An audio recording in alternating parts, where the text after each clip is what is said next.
त्यांना आता कोणाकोणाची भेट घेत आहेत तो त्यांचा प्रश्न आहे.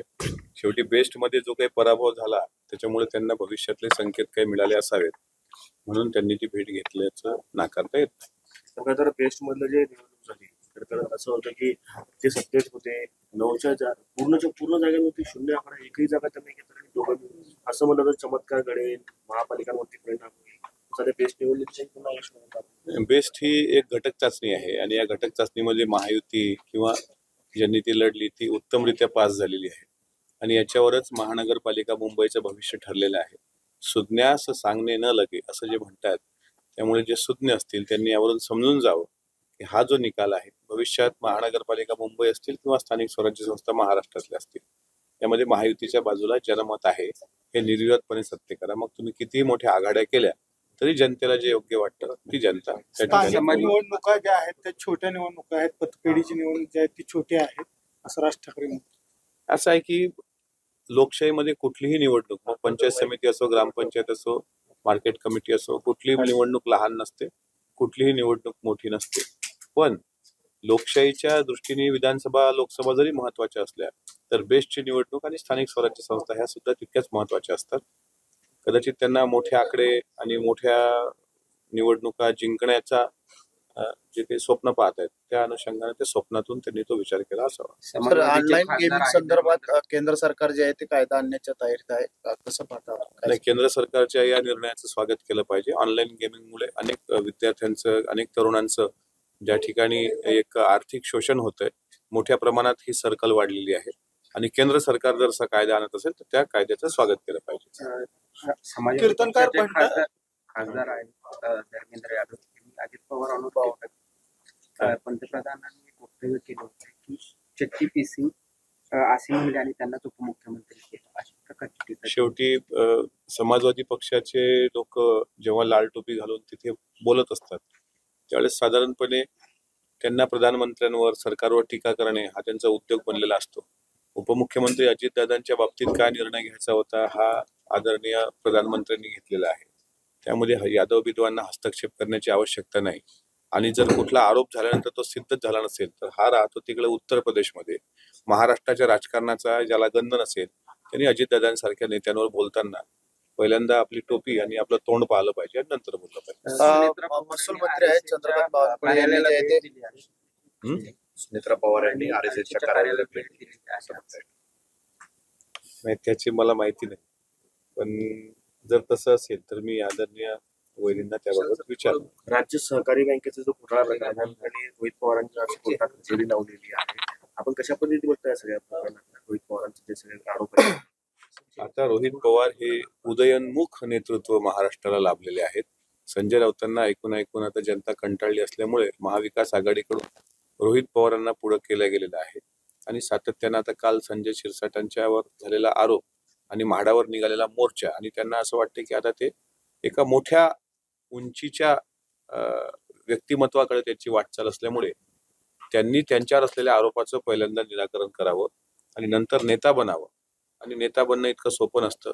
पवार साहेबांच्या 50 वर्षाच्या आयुष्याची कारकीर्द त्यांनी एकदा तपासावी आणि एकदम नवीन ऍडमिशन झाल्यानंतर जसं एखादा विद्यार्थी उतावीळपणे मी पुढे बसतो तसं त्यांचं झालेलं आहे. पण आज शिखर बँक घोटाळा प्रकरणी जे त्यांना नोटीस बजावण्यात आली त्याला ते सामोरं जाऊन रीतसर उत्तर देतील आणि त्यांनी द्यावं. संग्राम भंडारे यांच्या विरोधात नगरमध्ये आज मोर्चा काढण्यात येतोय. बाळासाहेब थोरात स्वतः मोर्चामध्ये जे आहेत ते सामील झालेले आहेत. कीर्तनकार म्हणून त्यांनी जे वक्तव्य जे आहेत गोडसे असेल आणि संदर्भात त्यांचं वक्तव्य असतील त्याकडे कशा प्रकारे?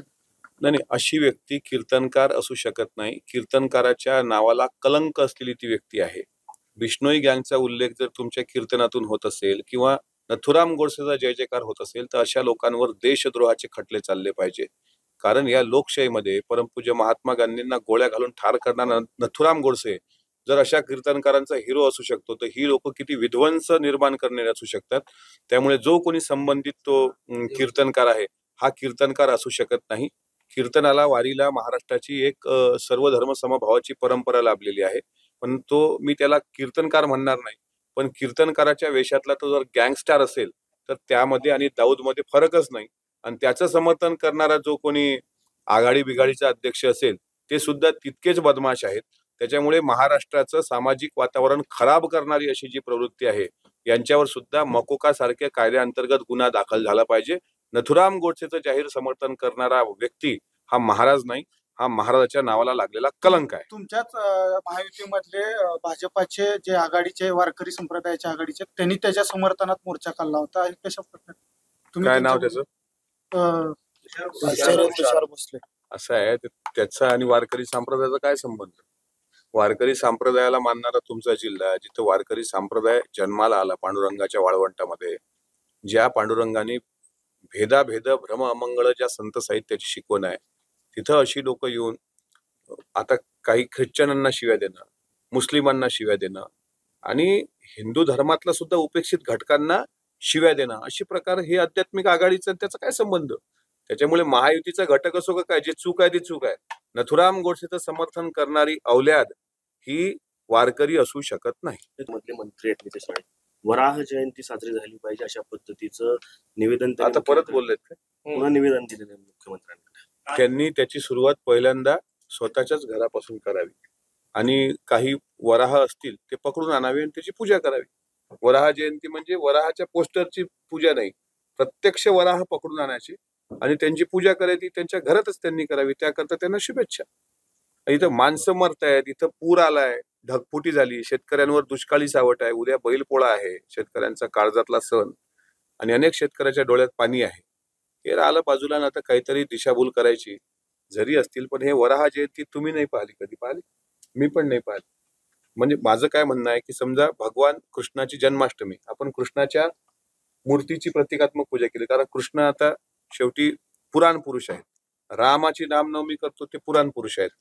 आपण छत्रपती शिवाजी महाराजांची जयंती करतो ते इतिहास पुरुष आहेत, आज ते हयात नाहीत. अशा महापुरुषांच्या जयंत्या, ईश्वराच्या उपासना हे महत्वाचं असतं. आता ते म्हणतात विष्णूच्या 12 अवतारामध्ये वराह अवतार आहे का, तर नक्कीच आहे. पण वराह जयंती साजरी करताना वराहाची सुद्धा पूजा झाली पाहिजे.